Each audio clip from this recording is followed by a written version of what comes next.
The weekend before the All-Star break, how do we make some money on this huge MLB slate? Well, we'll be breaking down Yankees, Orioles, Marlins, Reds, Cubs, Cardinals. How should you bet on those games? And we'll have best bets for you coming in Dodgers, Tigers, and Brewers versus Nats. All of that is coming your way right here live on First Pitch on WagerTalk TV. Dan Alexander with you. I got Bryan, Leonard, and Adam Trigger joining me. Hey, while you're hanging out with us, if you're on YouTube, make sure you like and subscribe.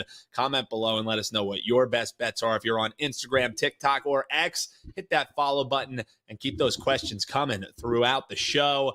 Bryan, let's get going, man. I mean, this is a huge Friday slate here heading into the weekend. Let's talk Yankees and Baltimore with you here right out of the gate. Now, this is a game that we want to keep an eye on some weather. I think what's going to happen is maybe a late start, but should be able to get a game in. But, man, Bryan, for these two teams, it's almost like they're mirror images of each other, where it's good teams who we know are good teams who are playing really bad right now. Baltimore, they just get swept by the Cubs. Yankees lost another series. This time it was to the Rays. The thing is, one of these teams is going to have to bounce back here a little bit, and we got Gerrit Cole on the mound against Povich. I mean, there's no crying in baseball, and there's no tying in baseball. So somebody's got to win this game, Bryan. Who do you think it'll be? Well, they don't have to win, as you mentioned, because of the weather. And that is their only concern about this game here. I sent this over that this was going to be one of my plays at minus 115. As soon as I sent it over, it got hit. And so now we're looking at the best line. We're looking at for the Yankees is 21, 121. That's still fine. I still think there's value being there. Yankees are about a game and a half behind Baltimore, but they've outscored them on the season in net runs by 12. So the Yankees are still a very good team. Obviously, Stanton's no longer in the lineup right now, and he's down. And, you know, obviously the Baltimore lineup from 1 to 9 is the better lineup, no doubt about it. But we've got Gerrit Cole coming in, and he's pitched enough innings now where he doesn't have big strikeout numbers, but I think he's going to be able to do that here. He's starting to get a feel for his pitches again, getting back into the major leagues after that long layoff. So I want to back on Cole. You take a look at what he's done career-wise against this Baltimore offense. He's been pretty good. Kate Povich is a guy who his numbers were pretty good, but if you look under the hood, he wasn't all that impressive. Last time out, he got bombed. The Yankees do hit lefties pretty well. They're 3% better than league average on hitting lefties. I think they'll get to Povich here. Povich is just, he's got a good future, but he's just not there. He doesn't throw enough pitches yet. And you find a lot of these young guys, when they enter the major leagues, they're good at one or two pitches. And once they get hit at those pitches, they got nothing else to go with. And that's what happened last time out for Povich. I prefer the Yankees here. Both teams, as you mentioned, struggling right now. And to be honest with you, I lost a couple times this last few days on the Baltimore Orioles. Very disappointing offensively in those games. So I'll take advantage of the slumping Orioles offense, and I'll play the veteran Cole here at a reasonable number at 125 or 121. I'd probably lay 125 here on the Yankees. But keep in mind, this could be a game where we have a lot of starts and stops as the day goes on. So true. And I'd much rather have the veteran on the mound than a young person. Yeah, it's a good point. You know, have a little bit more, someone who's had to do a little bit more of that start and stops. Yeah, this Baltimore and Yankees game, one that we want to keep an eye on with the weather. Basically the same thing that we're seeing in Philadelphia. They're taking on the Oakland A's. And the other one that we want to keep an eye on is Colorado at the New York Mets. That little tri-state area there is definitely seeing some effect from the weather. So, you know, if we see anything on that here, you know, we'll keep you updated. But just something to keep in mind. Something to keep in mind, too, is Trig still seeing it on the diamond. And Trig, you want to get into this Marlins and Reds game. The other day when we had you on, we were tongue-in-cheek. We were like, if there's anyone who could make a case for the Marlins, it's my man, Adam Trigger. Well, Marlins, they lost 3 straight. You said, I can't even make a case for them when they were taking on the Brewers.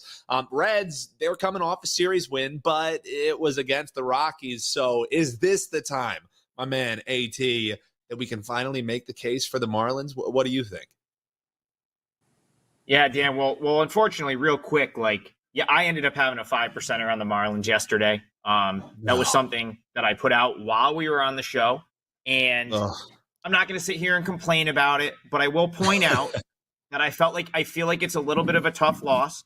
So the big reason that I was on the Marlins, I thought it was a great spot to fade Jake Bloss, who the Astros had penciled in to start that game. I knew he was coming off a little bit of a shoulder thing. The Marlins hit the Astros 11-5 yesterday, and they allowed the Astros to score twice on an error. And they also left a guy on third with no outs twice. So they end up losing a game 6-3, where they went 1 for 10 with runners in scoring position, left 9 on base. And, I think it was an unfortunate result for me. I'm bringing it up because it's going to be the lead-in to my handicap here. So I think when this, you see this series get priced and these two teams get priced, I feel as though the odds makers and the bettors, which we're starting to see now as this number starts to climb a little bit, are going to look at this series as if the Reds are a significantly superior team.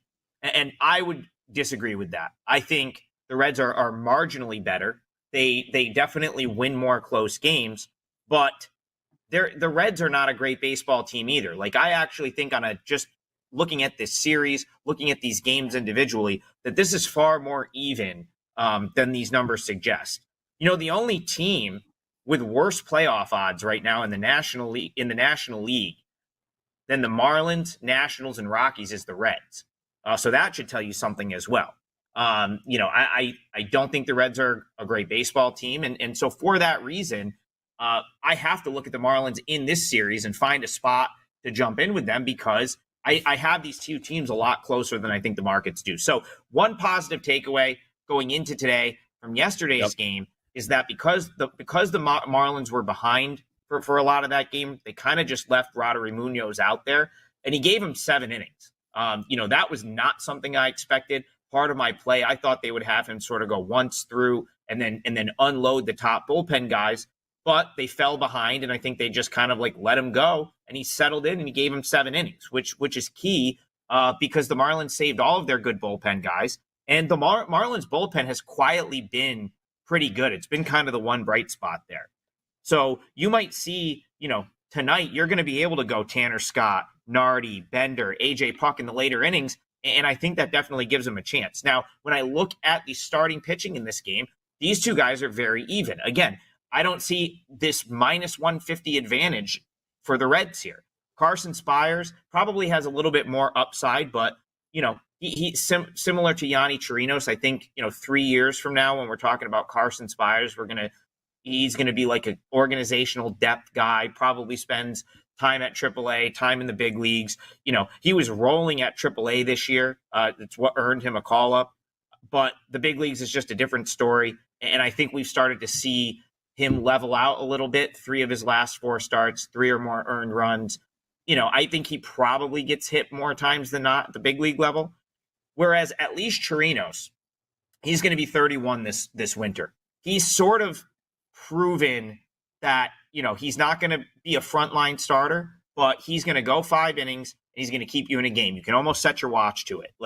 Whether it has been at Jacksonville this year, whether it's been with the Marlins, he goes 5 innings, gives up 2 runs, and he's going to keep you in the game, which is something I like here based on what I just said with the bullpen. If he gives us 5, we're probably going to get Puck, Bender. You probably still have Tanner Scott at the end. That was a pretty, stress-free inning for him yesterday. So I think that sets up nicely, for the Marlins. So when I add it all up and I look at this game, I look at 2 things. One, I see this relatively even, so plus money should be good. 2, the way I like to play these bad teams, though, Dan, I really prefer to have the 1.5. And so, right now where it's at, minus 140, I'm not going to play it as a best bet. But if people keep pounding the Reds here, and that plus 1.5 gets down to minus 130, in that range, maybe 10 cents better, I may add it to the client card. So I'm looking at the Marlins again. I haven't played it yet, but I definitely think there's some value here today. Reds overpriced. We got agreement from Winning Matters over on TikTok. Shout out to the chat over there. Shout out to the chat on YouTube. It is bumping. Memphis Money, Landon Jackson, JT, Hal, L, Professor Chris over on the shorts feed. We got Durko Gaming saying Trig is a chick magnet. That's great praise for you there, Trig. Loving the breakdown there. Drew Schultz, Richie Lockhart, G Hurt. Love the chat blowing up while you're hanging out with us. Hit that like button. If you're on TikTok, make sure you hit that follow. Instagram, X, we would appreciate it. And subscribe if you're watching us on the good old-fashioned YouTube channel. You can find us at WagerTalk wherever you want to on social. Johnington over on TikTok, he had a question for you guys. You guys both like betting dogs here. You know, Steve Merrill talks all the time. We haven't gotten to see him. He's on a bit of a vacay, but he talks all the time about catching falling knives, and Johnington is looking to maybe do that today, taking plus money with the San Diego Padres against the Atlanta Bravos.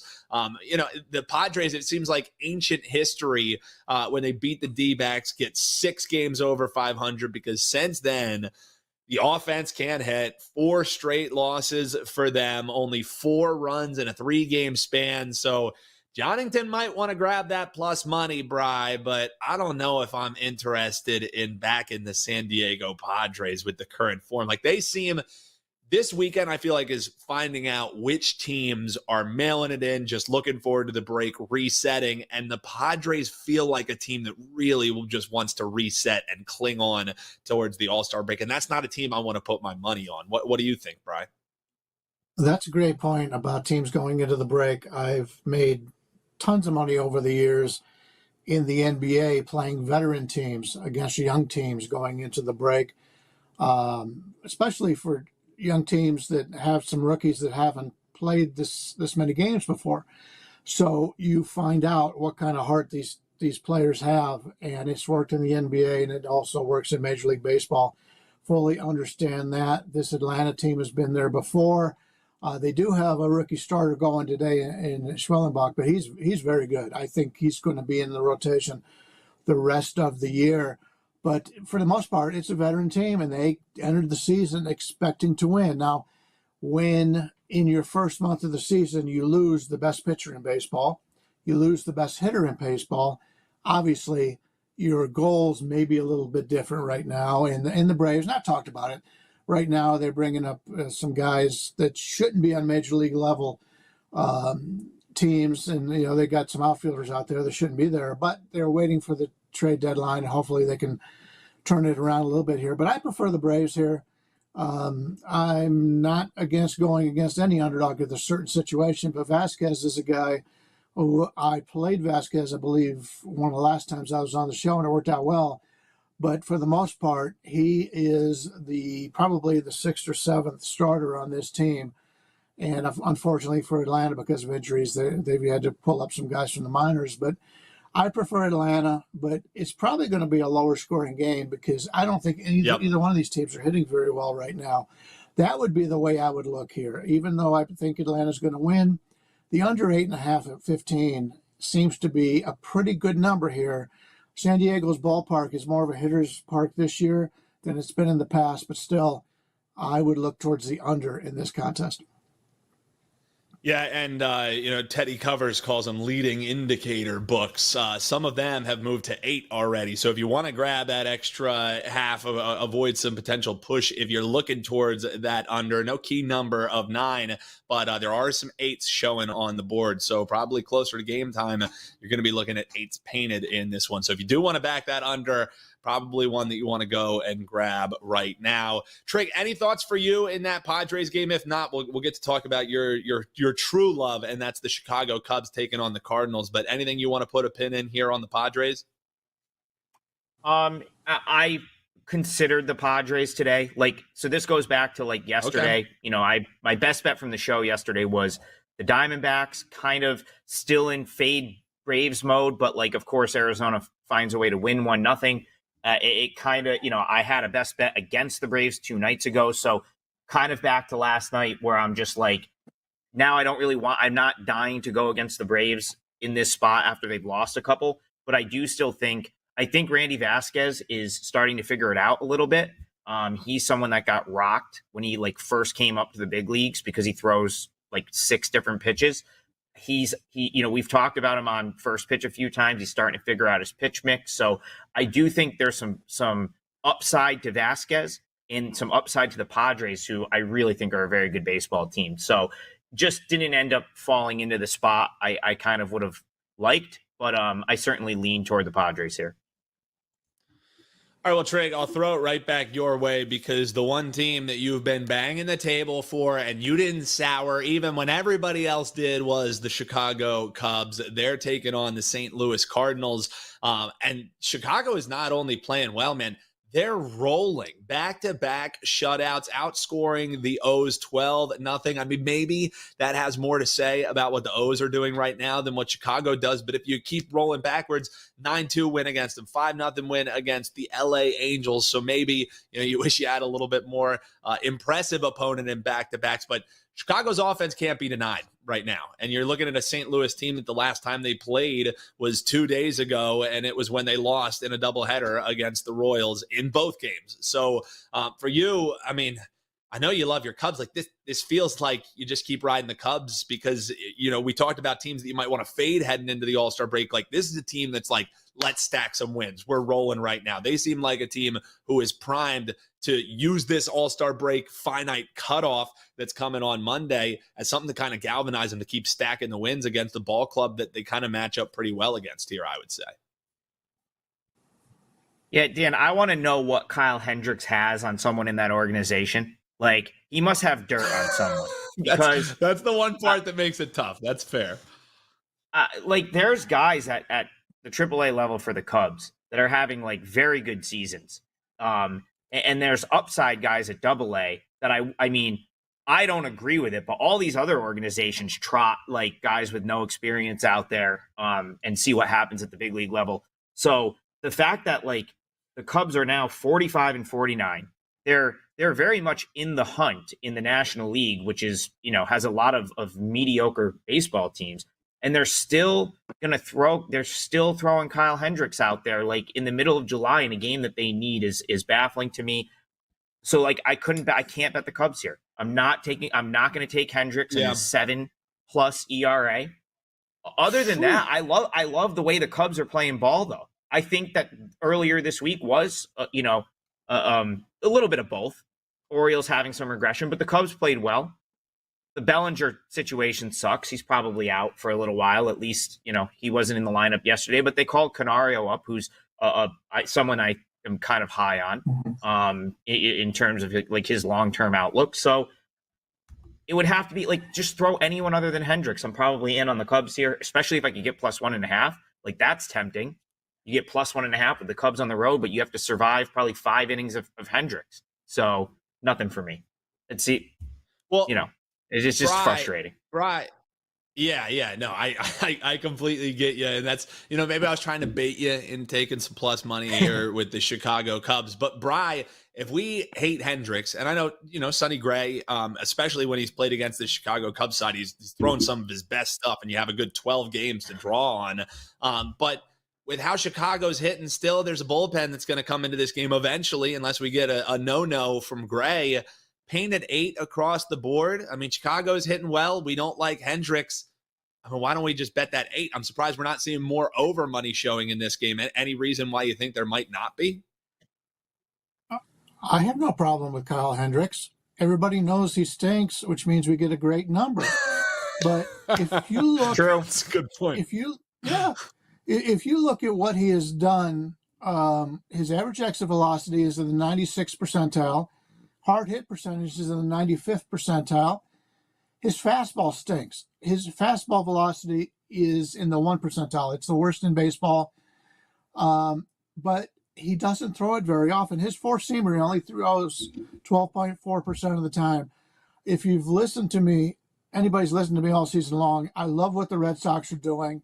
The Red Sox are cutting back on the fastballs. When you were a little kid, you learn how to hit fastballs. As you get older, you're good at hitting fastballs, and then you got to start hitting other pitches.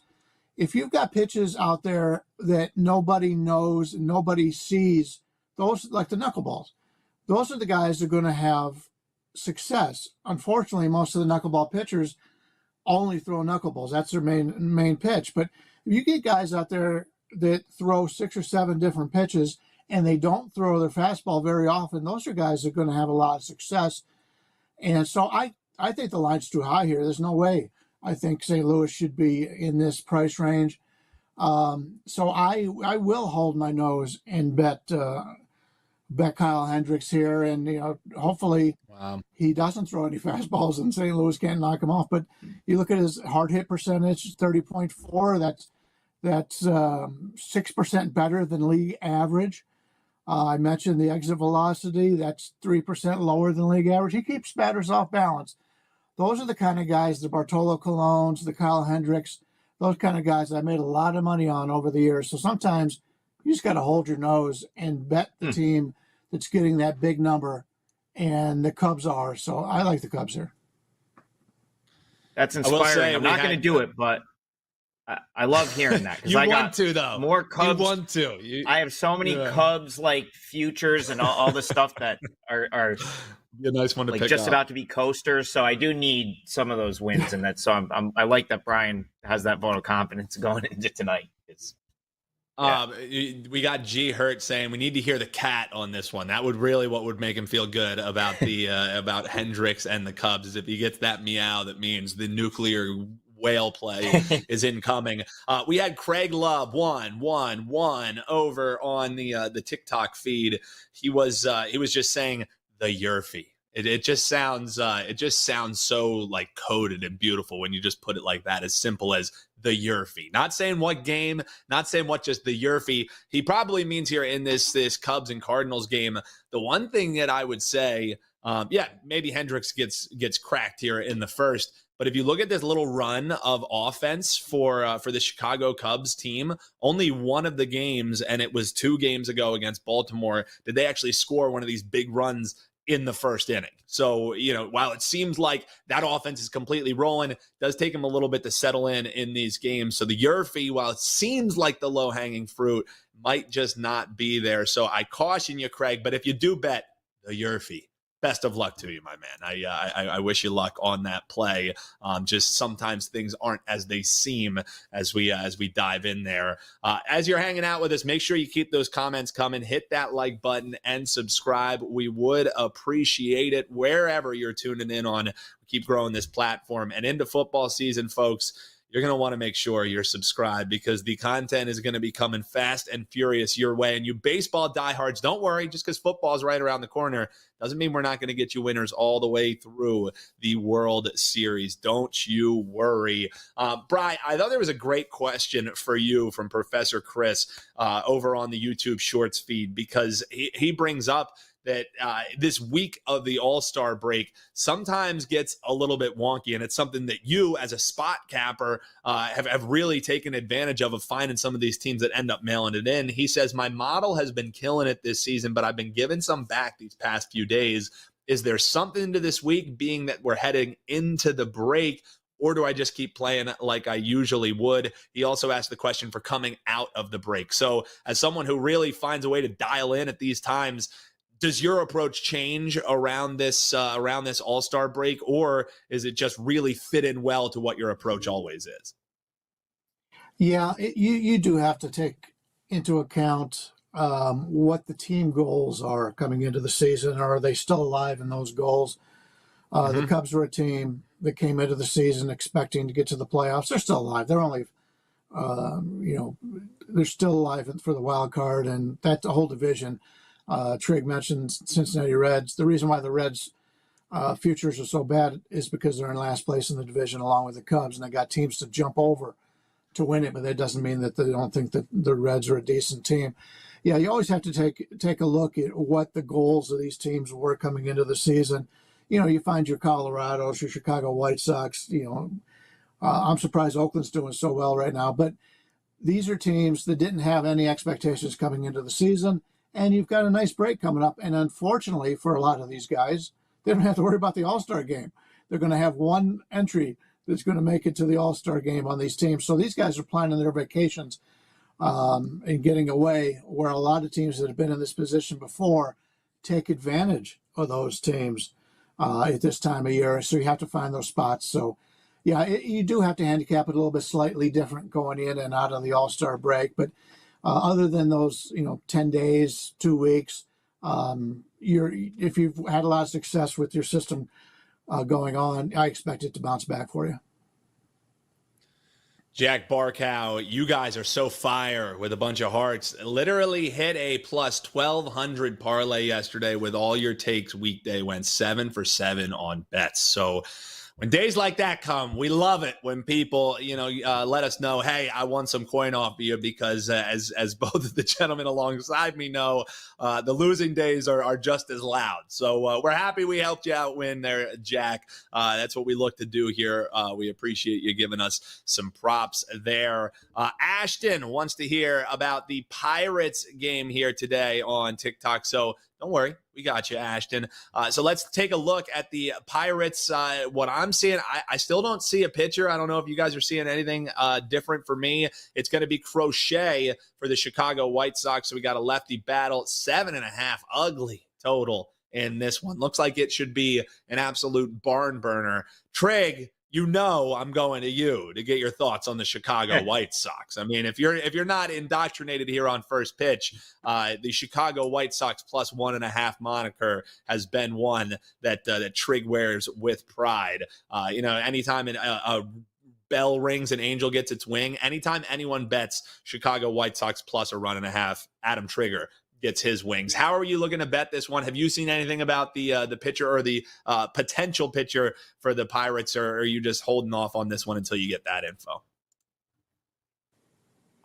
Well, definitely holding off until I get that info. But you know what Trig doesn't come on here and do is play the White Sox when they're minus 200. So I could only play against that. Now, I know that there's a little bit of a narrative.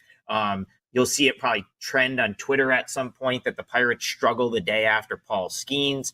I think that's random. I think that has to do with the fact that the Pirates aren't a very good baseball team. But the White Sox aren't a very good baseball team either. I actually think they've lost. They've managed to lose Crochet's last 2 starts, even with him pitching well. I didn't have his numbers in front of me. I know he pitched well in one of them. I think last week, the Marlins, I think he pitched well, and then maybe Jake Berger hit like a walk-off 3-run homer in his start. There's a couple of guys, so I don't know exactly what the Pirates are going to do, but this is one that's like on my radar for a potential best bet. So it would depend on a couple of things. One, when they announce what they're going to do with the pitching, for sure, if it's something that I like. And 2, if this steams enough in Crochet's favor where I could get Pirates plus 1.5. You know what I mean? Like, those would be the 2 things right now. Like the line that we have listed on the screen, minus 145. That's too much. I wouldn't play that. But what's going to happen is there's going to be a pitcher announced, and then the market's going to make a decision, right? Like how they want to play this. That might mean Crochet steams up to minus 200. The plus 1.5 gets a little bit more playable, and then I might have to take it, because even though I don't think the Pirates are as good as they've been sort of, getting some credit for because of Skeens, Jones, so on and so forth, I still think they're a better team than the White Sox. So this is definitely wait and see. There's some guys like I'd love to see if they call up Braxton Ashcraft. I got to see when he last pitched. But there's a couple guys that I'd be interested in, depending on who it is for the Pirates here. Yeah, and again, until we see that pitching decision there for the Pirates, we won't belabor the point on this one too much, but some good food for thought there from our man Adam Trigger. Cleveland Guardians, we got a question from Baseball Edits over on the YouTube Shorts feed. Thanks for chiming in. The question is simple, Bryan, and it's Guardians, do they win their next game? Their next game is going to be here in Tampa Bay, and the Guardians are coming off doing something that they haven't really done since the end of June, and that's losing back-to-back games. So the bounce-back spot is nigh. They go on the highway to do it, looking to snap that 2-game skid, opening up this 3-game set. The question's simple. Do they win their next game? What does Brian Leonard think? If you've watched the Cleveland offense this year, they have definitely overperformed. Just about everybody on the team has overperformed. If you take a look at the root numbers, the advanced stats, Cleveland is probably the most overperforming offense in Major League Baseball. It's bound to come back to regression. and it has. And that is something that I'm concerned with. Taj Bradley is by far the best pitcher out of the two. Carlos Carrasco, great guy, but he seems to get hit, as I mentioned before, one bad inning every time he pitches. Whether it be the first or his last, he can't go through an entire rotation 2 times without getting hit. That is a concern. I do like Tampa here. I'm hoping to get something in the 120-something range here. Cheapest I'm seeing is 130 over at Bet Online right now on the WagerTalk live service. If I can get something in the 120s, I'd probably be on Tampa. Tampa is a team very much like Cleveland. They do a lot of the rotating of the players, having a guy start and then he gets pitch hit for. We see a lot of teams doing that anymore. That's the way to do it. Tampa was one of the teams that started the starters, just pitching the one inning. They haven't done that as of late, which is great because when you're betting, and I think we saw that in, what was it, the Dodgers game yesterday or something? There was one guy that came in and pitched 1 inning and threw off everybody's bets that they had played earlier. I hate that. But Cleveland's just not hitting very well right now. Tampa Bay is a team I think is peaking, or at least starting to peak right now. So if we get something in the 120s, I'll be on Tampa Bay. Navi on the TikTok feed asking, hey, we looking at a Dodgers bounce back as Bryan had just mentioned that game there. Dodgers game against Detroit is coming up here in the best bet segment. So hang out just a couple minutes away here. We're going to be giving you some thoughts on Dodgers and Detroit. Bryan has a best bet in that game, and you can check out his page over at wt.buzz/BL. Trig going to have a best bet in the Brewers and the Nationals game. So best bets coming up. We'll just hit a couple more games right before that, and then we got best bets coming your way before we shut things down here for the week, heading into the weekend here. One of the questions from G Hurt earlier was, why don't we just hammer the over in the Phillies and the Oakland A's game? One of the reasons that I would say is because we've already seen, and I don't worship at the altar of sharp money, but we've seen money coming here for the under. So we've already seen it get pushed off of the key number of 9, looking at 8.5s in some key spots, and it looks like the market's going that way. The other reason for me is that Ranger Suarez is going to be on the bump for Phils with his 10-3 record. I think sub-3 ERA is what you're looking at. So, and the third reason is rain. Who knows if this entire game is going to be played? If it is played, you could be looking at some stop-start, not keeping people into motions. That's what maybe worries me about an over. Anything worry you about this game, Bri? What's your thoughts here? If you're looking at, I definitely understand the rain is a concern because you don't know how long these guys are going to go. But Oakland on the season has got to be WRC plus of 108 versus lefties. Philadelphia against lefties 118. So from that standpoint, I would think the over would be the way I would take a look at this. Yeah. And when you're looking at the lines that are out there right now, we're looking at there's some 9s, there's some 8.5s over. I get 8.5 over 16 at Pinnacle if you were to play that right now. To me, that's bettable. Harris is not a guy I'm looking to put my money on. Suarez has been great all season, but he's overperformed, and we are going to get that regression as it goes on. Will it happen now or will it happen later on? Who knows? But I would not have any problem playing this game over between Oakland and Philadelphia. All right. Oakland does not hit for a very good average, but they do hit home runs, and this is a good park for hitting home runs. Yeah, and also let me clarify there, as I was giving you the devil's advocate points of why maybe you don't hammer the over. I'm not betting the under in this game either. I think the total, once I saw the forecast, was the easy cross-off for me. Any thoughts side? I mean, if you're betting the Phils, Trig, you have to do it creatively because with weather, even against the A's, sure, okay, you could maybe talk me into a Phillies parlay piece, but the Phils are flying high. Like, this is a quintessential letdown spot. The only problem is I wish it was a little bit more of a quality ball club that they were playing if you wanted to bet the potential fall down after sweeping the Dodgers. Any thoughts on this one before we get some best bets for the folks?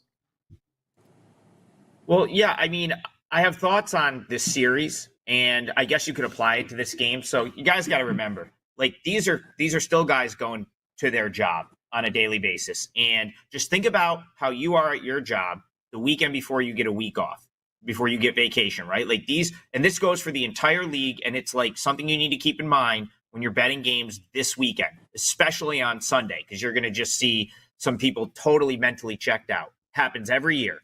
These guys have been going at it since late February. A lot of them, some of them are going to go to the All-Star game, but a lot of them are going to get a week off. Well, a shortened week, 4 days, get to go home, get to go do whatever they want. So you are going to see letdowns this weekend. You're going to see guys maybe get an extra day. So you're going to see like a team like the Phillies probably going to give their stars maybe even an extra day in this series. So I wouldn't come out laying $3, minus 275, minus 280, minus $3 this weekend with the Phillies. I don't see how that's going to make you money over the course of this series.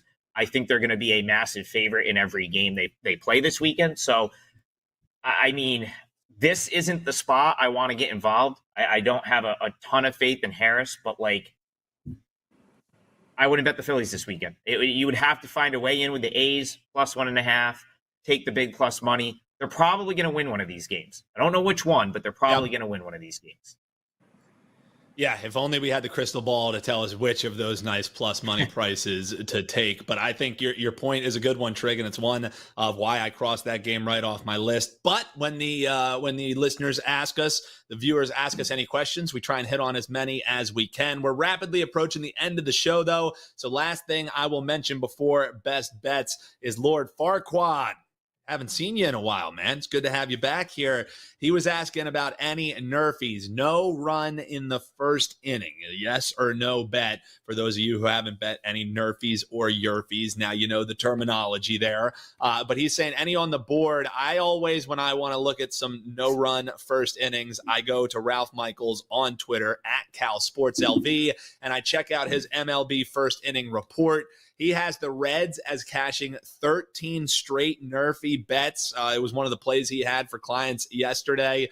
Mets on a 12-1 Nerfy run. Pittsburgh 10-1. And RU Zen pointing out a good formula is to fade the Pirates after their starts with Skeens. The next game 8-2. If you're following up on that. So if the Bats know about that trend, maybe Pittsburgh game a potential Nerfy candidate. But you can check those out at Cal Sports LV, one of the best at breaking down no runs in the first inning. All right, gentlemen, best bets. Let's do it here. Bry, let folks know what they can get over at your page. Currently a great special going on where folks can get 30 days of all access, just $7 a day. And with this All-Star break coming, don't worry, you can get these expert MLB handicappers getting you ready to go for NFL preseason. That's right. That's like a month away. Insane to me that we're going to be talking football already. But with this All-Star break, you get that access tacked on to the back of your access. So, Bryan, what will folks find over at your page? And how do we bet this game that folks have been asking about? The Dodgers and the Detroit Tigers. The bounce back spot. It's the low-hanging fruit here for the Dodgers after getting swept by my Phils. Are we taking that plus money? Because it doesn't come along often. You had mentioned the great specials going on right now at WagerTalk. I would recommend grabbing that special. The All-Star break is coming up, as you mentioned, 3 or 4 days.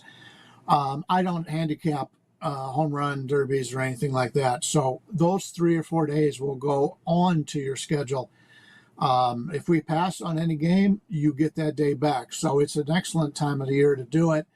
And been number one in net profit in baseball the last 30 days, number one in baseball net profit the last 60 days, up to number 3 on the season in net profit, which is where we ended last year in Major League Baseball. So on a really nice run in baseball right now, and we dug a little bit of a hole coming out of the beginning of the year in April, which we seem to do every year. I don't understand it, but that's what's been going on. But since then, we've been on fire.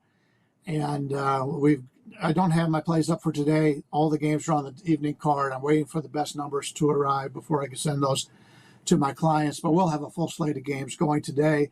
And this one could be on there, and I expect it to be. I've already talked highly about Kyle Hendricks. Can I do the same thing here with James Paxton? I don't know. He finally got blown up his last time out. But when I take a look at these two starting pitchers, obviously Skubal's one of the best pitchers in Major League Baseball. Paxton's been a guy that has struggled, but look at all the wins that Paxton's been able to get for this Dodgers team this year. Is even with as badly as he's pitched, he's a veteran. He's an innings eater. He's going to give a good effort here. And one reason why I like the Dodgers here, and probably the major reason, is take a look at how these two teams have done versus left-handers on the season. And both pitchers are left-handers in this matchup. Detroit ranks 26th in WRC plus with an 86 WRC plus, which is 14% worse than league average. The LA Dodgers, on the other hand, rank number one, a 128. So we've got a 42% offensive advantage in this game for the Dodgers, and yet they're a pretty sizable underdog here. Dodgers have not been playing that well as of late. The offense has not been as good. It's the first four guys in the lineup are terrific. It's sort of like with the Yankees right now. You've got so many guys that are really good, and then you've got some weak hitters coming up after that. But still, I prefer the Dodgers in this matchup. A much better hitting team against lefties. And Paxton's a veteran. I'll get at least 4 good innings out of Paxton before, or if he does get blown up here. So I will take the Dodgers as an underdog. And even though I like this Detroit team, they've got some good young players on this team. Skubal's great. Just can't pass up this value with a clearly better team here. Yeah, Dodgers as an underdog, a phrase that will not be uttered much throughout the season, even when they're slumping a little bit. That's the best bet for Bryan. Hop below in the comments. Let us know what your best bet is today. We would love to see it. Make sure you hit like and subscribe while you're hanging out with us, and follow if you're on the social media platform of your choosing. For you want to talk Brewers and Nats. Trig currently on a 6-1 baseball run. A tough one last night, but looking to bounce back off of it. How are we looking to bet this game, Trig? And I'm going to put you here so we don't get Kelly mad. I got a shot clock ready to go here for you, Trig. So no pressure. Brewers, Nats, and how are we betting with you? The stopwatch has started. Yeah, so as you guys know, I don't have anything up for sale yet, but I may have something. I'm waiting to see what the Pirates do with their pitching. I'm waiting to see what the Red Sox do with their pitching. I did drop a 5%er last night, but I wasn't, my handicap I still feel like was good. I didn't think Bloss would do much. He didn't. The Marlins just made a couple of mistakes, couldn't cover the +1.5. That's where I've made my money this season in Major League Baseball. Is I think my assessment of certain AAA guys is better than the odds makers. And so that's what I'm looking at again here with the targeting the Brewers against the Nationals. So, first of all, the Brewers, the ball should look like a beach ball to them today because they just had to see Paul Skeens yesterday throw 7 innings of just absolute flames. Tough loss for them. Aaron Savali pitched great, and they lose a game 1-0 that our boy Jeff Michaels was lucky enough to be at. That's pretty awesome. That he got to be in the building for that. But I'll give the Brewers a pass there because you know what? You're going to get shut down by a generational talent. You get a pass from me. I think they're likely to get back to winning ways at home. They're 23-8 in their last 31 games at home. All of their splits at home are better. And their Brewers are a good baseball team. They do a lot of little things right. They're a team that I think continues to take a step forward as the season goes along. On the other side, the Nationals, they're kind of playing their way out of the race in a NL wildcard picture that they should be able to hang around in. They're 4-13 in their last 17 games.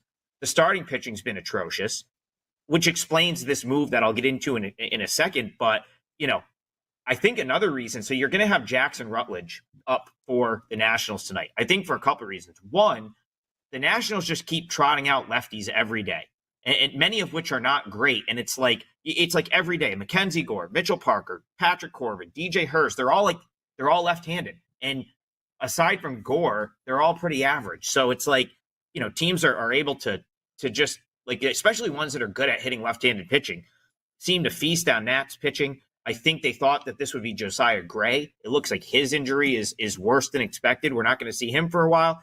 So in comes Jackson Rutledge, former first-round pick, the 17th overall pick in the 2019 MLB draft. And I think this is just a move that, They have no better options. This is a guy that was a first rounder, and someone somewhere in this organization was high enough on him that they'll probably lose their job if he, doesn't pan out. So they're like, whatever, let's go back with Jackson Rutledge here, which I don't think is a good idea. I've watched this guy a ton. I've seen him live a bunch because the Nationals AAA team is Rochester. It's like an hour and a half from me. I've seen him pitch at Syracuse, so I've got to see him in person quite a bit. He never really made the jump past AA. He had really good numbers beginning of the year at AA last year. Yet last season, when he got to AAA, was very average, 1.5 whip last year at AAA during his time in Rochester. So far this year, he's taken a step back. 6.66 ERA with a 1.65 whip in Rochester this year. I think he gets killed. And you know what, guys? Because I just got cut off. This is one of the games I'm going to use on WagerTalk today with Kelly, and I'm going to finish my breakdown there. But I really like the Brewers. I think they pound the Nats tonight. It's a great tease for the next 7 minutes of the breakdown. Make sure you tune in on WagerTalk. No, when you had to get the buzzer was when you said AAA Rochester. I was like, all right, Trig's got to save this one. I was just there. Today, but I was just there like last week. Great ballpark. Awesome field. Innovative field in Rochester. All's well that ends well. Brewers laying the 1.5. Only -110 is what you have to do it. That's the best bet for Trigger. Hop below in the comments. Let us know. Was the bell good or was the bell mean? We want to know. The comments are going to love the bell. People in the comments are going to love the bell. Let me tell you. Are we keeping the bell for our man Trig? Bryan Leonard going with the Dodgers, getting plus money. That's the best bet. Get the true best bets for these guys. Locked and loaded over at their page. Great week of shows here. We appreciate you making us a part of your morning. Don't go anywhere. Less than 15 minutes from now, Trig, Andy Lang, and Art DeCesar joining Kelly Stewart and Teddy Covers right here live on the WagerTalk TV YouTube channel for Wager Talk today. Best of luck, everyone. Enjoy the All-Star break. We'll be back with shows next week here on First Pitch. Until then, keep that money in your pocket, keep stacking it, and we'll see you next time here on First Pitch.